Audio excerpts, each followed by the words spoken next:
Assalamualaikum. Kami dari kelompok 8 akan membahas tentang bentuk kerjasama dalam kegiatan bisnis. Nama anggota kelompok kami yaitu Uci Septiana Centika, Novita Zuniara, Nurul Idayatur Rohmah, Fadilah Nurul Khairat, Rani Ramadhani, dan Sylvia Ramadhani.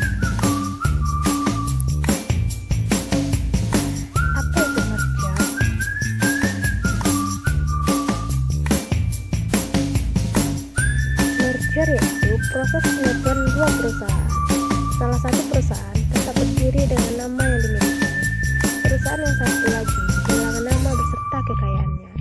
Semua digabungkan dengan perusahaan yang lain, sesuai dengan makna dari kata merger. Ada dua perusahaan atau lebih menjadi jenis-jenis merger. Yang pertama yaitu merger horizontal. Merger horizontal adalah penggabungan dua perusahaan atau lebih yang bergerak dalam bidang bisnis yang sejenis. Keduanya memiliki kesamaan pangsa pasar, produk atau jasa lewatkan pengelolaan manajemen. Yang kedua itu merger vertikal. Merger vertikal adalah gabungan dari beberapa perusahaan dengan pembagian tugas yang berbeda. Salah satu perusahaan berlaku sebagai pemasok terhadap perusahaan lainnya, sementara perusahaan lainnya bertanggung jawab untuk proses produksi atau tugas lainnya. Penyatuan ini memungkinkan untuk bisnis saling membantu pada bidang yang dikuasainya. Yang ketiga yaitu merger congenitive. Merger congenitive adalah kombinasi antara horizontal dan vertikal. Adanya kesamaan terletak pada sifat produksi. Dan yang berbeda adalah penggunaan merek atau nama yang digunakan untuk produk akhir.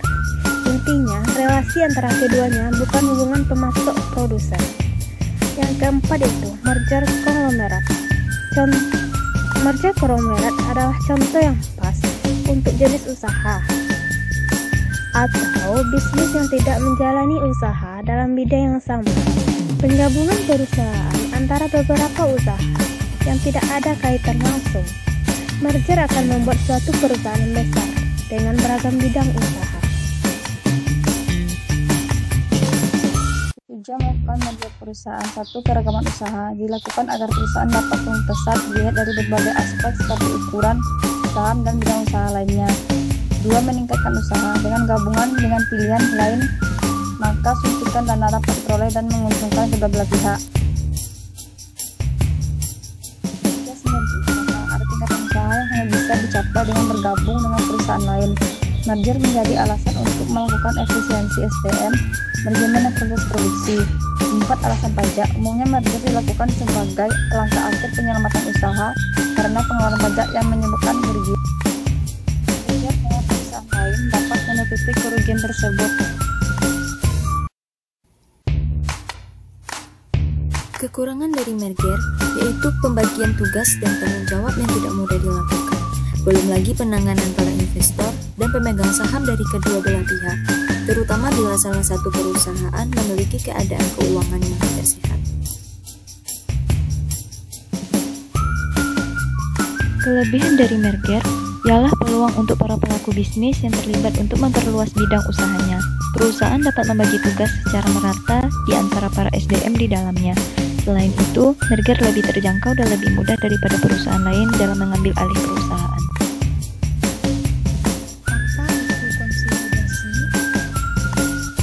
Konsolidasi dalam bisnis yaitu perpaduan dua atau lebih perusahaan menjadi perusahaan baru, di mana perusahaan yang baru mengambil alih semua hak dan kewajiban masing-masing perusahaan yang didirikan. Tujuan konsolidasi dalam bisnis: 1. Menyelamatkan aset perusahaan. 2. Memperkuat diri dengan bergabung dengan orang lain. 3. Membentuk dan memperkuat pasar. 4. Memperbaharui kinerja perusahaan agar lebih untung. 5. Meningkatkan efisiensi. 6. Mengurangi tingkat risiko persaingan. 7. Memberikan jaminan pasokan, penjualan, dan distribusi. Karakteristik konsolidasi. Pertama, terdapat peleburan atau merger dua atau lebih perusahaan dengan membentuk perusahaan baru. 2. Setiap perusahaan lama yang bergabung akan dibubarkan tanpa melalui proses likuidasi.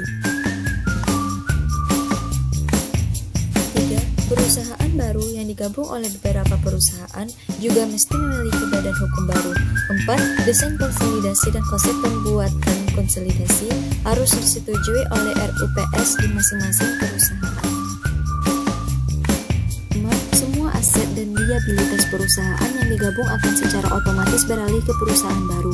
6. Konsep akta konsolidasi yang sudah disetujui oleh RUPS akan dimasukkan dalam akta konsolidasi yang dibuat di hadapan notaris dalam Bahasa Indonesia. Pelaksanaan merger bagi badan usaha yang berbentuk PT.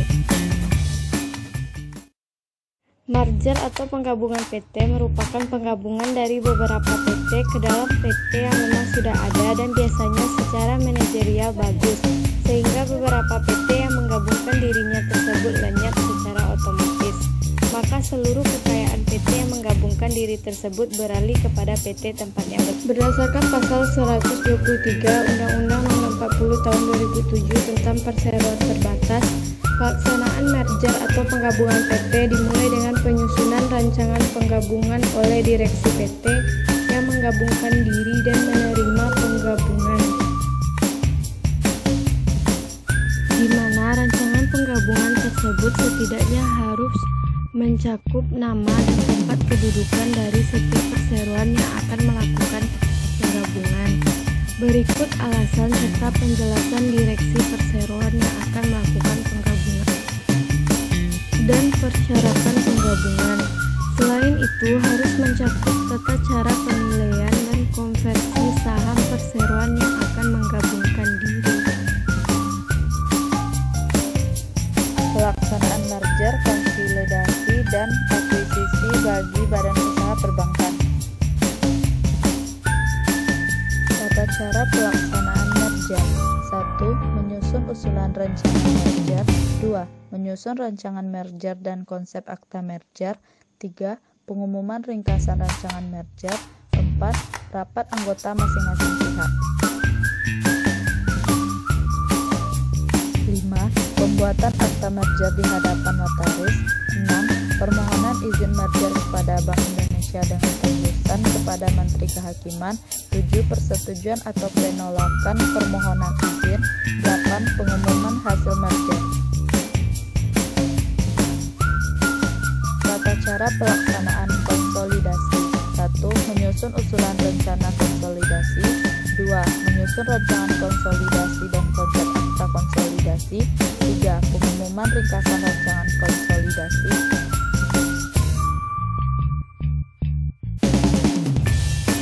4. Rapat anggota masing-masing bank. 5. Pembuatan akta konsolidasi di hadapan notaris. 6. Permohonan izin konsolidasi kepada Bank Indonesia dengan tembusan kepada Menteri Kehakiman. 7. Persetujuan atau penolakan permohonan izin konsolidasi. 8. Pengumuman hasil konsolidasi. Tata cara pelaksanaan akuisisi. 1. Penyampaian maksud akuisisi kepada perusahaan yang akan diakuisisi. 2. Menyusun usulan rencana akuisisi. 3. Menyusun rancangan akuisisi dan konsep akta akuisisi. 4. Pengumuman ringkasan rancangan akuisisi. 5. Rapat anggota masing-masing perusahaan. 6. Pembuatan akta akuisisi di hadapan notaris. 7. Permohonan izin akuisisi dengan tembusan kepada Menteri Kehakiman. 8. Persetujuan atau penolakan permohonan izin akuisisi. 9. Pengumuman hasil akuisisi.